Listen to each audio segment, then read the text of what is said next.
बिस्मिल्लाहिर्रहमानिर्रहीम। Dear fellows, आइए आज का लेक्चर शुरू करने से पहले रब्बे ज़ुल जलाल की बारगाह में एक दफ़ा फिर मुल्तजी हों कि मौला करीम हमें ऐसे सजदों की तौफीक अता फरमा कि जिससे खिदमत खल्क़ का जज्बा बढ़े। डियर फेलोस, आज हम कॉन्स्टिट्यूशन ऑफ पाकिस्तान पर जो सीरीज़ ऑफ लेक्चर शुरू की हुई थी उसका तीसरा लेक्चर रिकॉर्ड करने जा रहे हैं और वो है आर्टिकल 3 पर। इस पर 3 क्वेश्चन मैंने फार्मूलेट किए हैं। इसमें से एक क्वेश्चन पास पेपर में पूछा गया है और 2 प्रोवोकर क्वेश्चन मैंने फार्मूलेट किए हैं जो कि फ्यूचर में पूछे जा सकते हैं। पहले मैं आपके सामने वो क्वेश्चन रखता हूँ और फिर 1 बाय 1 हम उसको अटेम्प्ट करते हैं। पहला क्वेश्चन है, what do you understand by the principle enshrined in article 3 of the constitution of Pakistan, from each according to his ability to each according to his work. Discuss. Number 2, Article 3 of the Constitution of Pakistan states that states shall ensure the elimination of all forms of exploitation.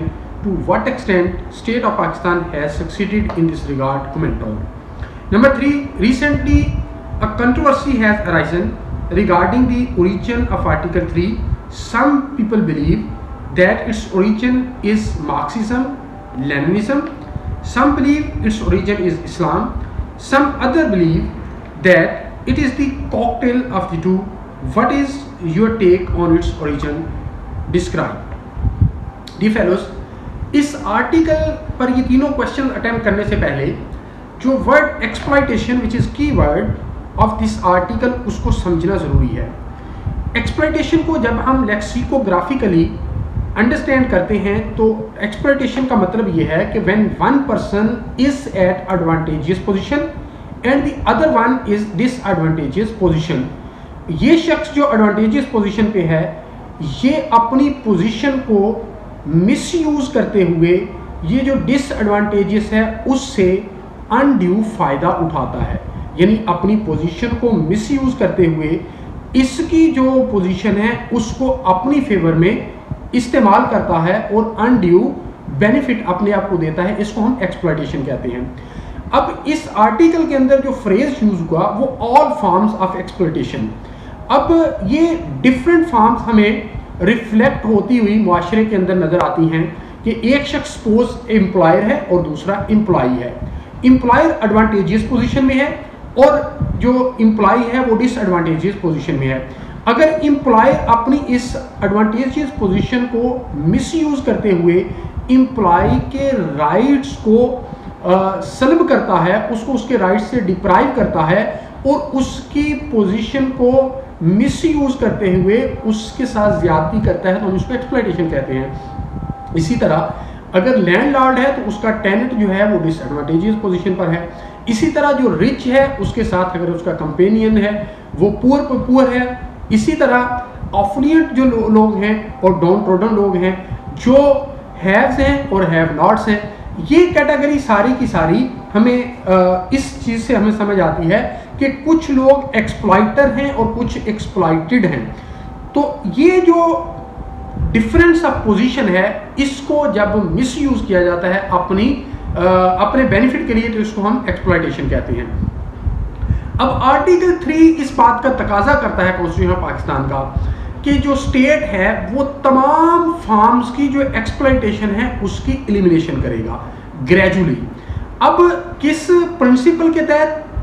ये इसके अंदर जो principal इंश्राइंड है और इसके अंदर जो principal मौजूद है वो ये है, from each according to his ability to each according to his work. Meaning thereby एक शख्स के अंदर जितनी कैपेसिटी है, उसकी एबिलिटी है, उसकी स्किल है, जितना वो डिजर्व करता है उतना आप उसे देंगे, यानी उसकी एक एबिलिटी को एक्नॉलेज करते हुए। सपोज अगर एक सीट जो है, अगर एक वैकेंसी, एक पोस्ट जो है वो 19 ग्रेड की है, उसके लिए पीएचडी बंदा रिक्वायर्ड है और उसकी क्वालिफिकेशन पीएचडी होना ज़रूरी है।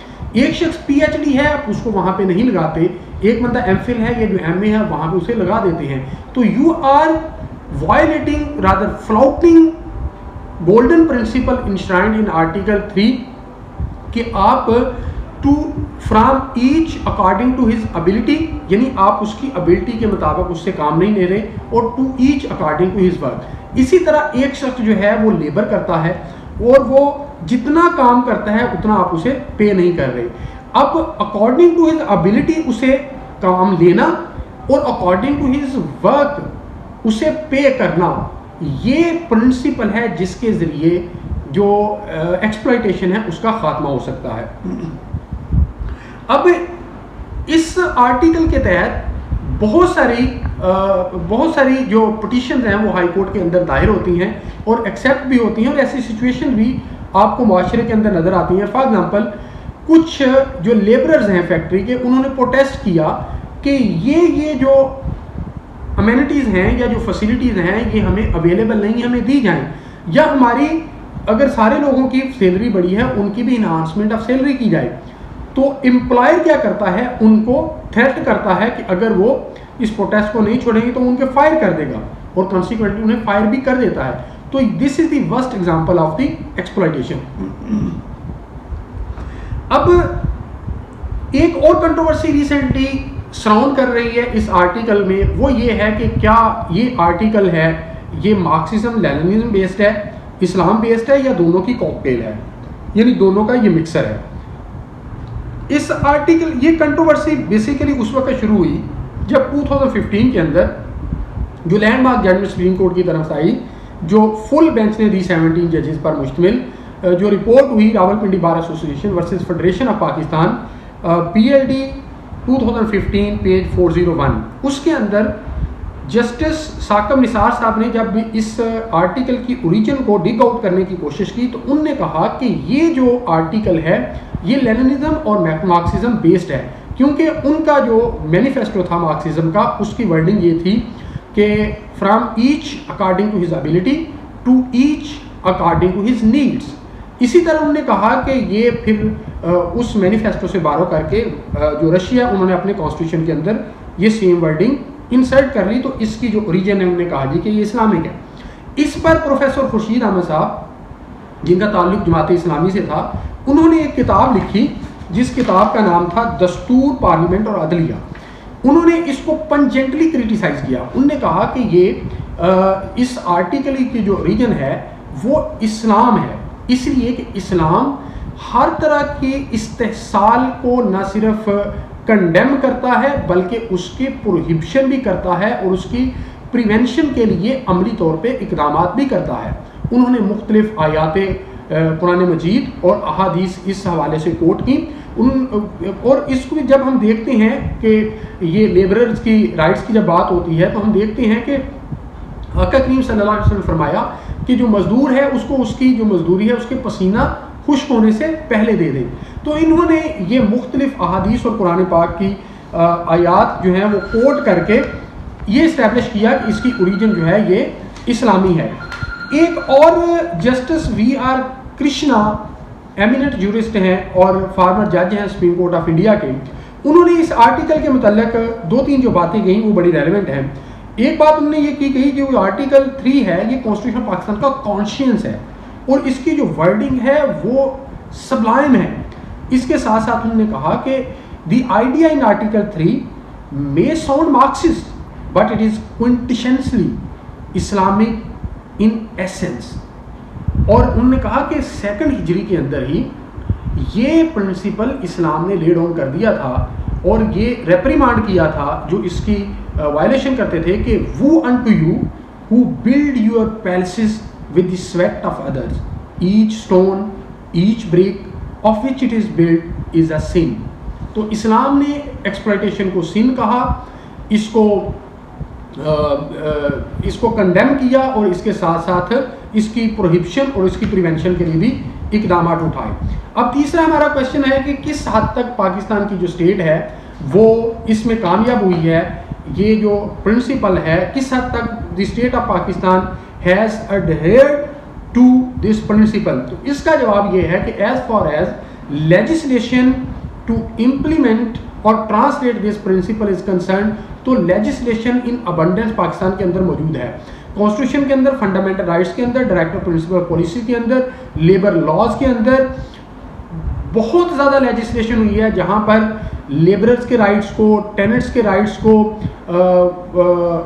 और equitable distribution of feudal lords और टेनेंट्स और इसी तरह जो रिच और पुअर के दरमियान अगर रिलेशनशिप किसी स्टेज पे आता है तो इक्विटेबल डिस्ट्रीब्यूशन ऑफ राइट्स के मुतल्लक लेजिस्लेशन हुई है, लेकिन उसको इम्प्लीमेंट करने की ज़रूरत है।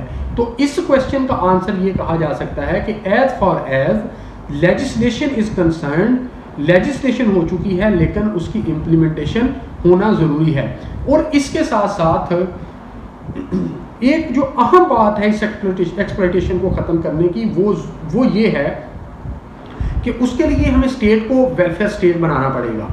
हमें equitable distribution between the employer and employee को इंश्योर करना पड़ेगा, between the feudal lord and the tenant जो है वो इंश्योर करना पड़ेगा, लैंड लॉर्ड और टेनेंट के दरमियान जो है वो इंश्योर करना पड़ेगा। हमें जो डाउन ट्रोडन तबका है उसको रेस करना पड़ेगा, बेसिक फैसिलिटीज़ ऑफ हेल्थ देनी पड़ेंगी, एजुकेशन देनी पड़ेगी।